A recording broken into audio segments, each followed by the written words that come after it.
કેરળ હાઈકોર્ટે પસંદગીની વ્યક્તિ સાથે લગ્ન સંબંધિત મામલામાં સુનાવણી દરમિયાન મહત્વની ટિપ્પણી કરી છે. કોર્ટનું કહેવું છે કે માતા પિતાનો પ્રેમ બાળકને તેની પસંદગીની જીવનસાથી પસંદ કરતા રોકી શકે નહીં. તેમજ કોર્ટે યુવતીને તેના પિતાની કસ્ટડીમાંથી બહાર લાવવાની સૂચના આપી છે. અરજદાર યુવક અન્ય ધર્મનો હોવાથી પિતાને સંબંધ સામે વાંધો હતો. હાઈકોર્ટે મહિલાને પોતાની પસંદગીની વ્યક્તિ સાથે લગ્ન કરવાના અધિકારને સમર્થન આપ્યું છે.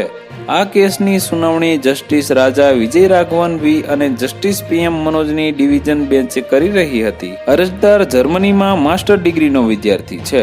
તેનો દાવો છે કે તે પ્રોજેક્ટ એન્જિનિયર તરીકે કામ કરતી એક મહિલા સાથે સંબંધમાં હતો. બાર અને બેન્ચના અહેવાલ મુજબ અરજીમાં કહેવામાં આવ્યું છે કે મહિલાના પિતાને તેના અલગ ધર્મ હોવાના કારણે વાંધો હતો.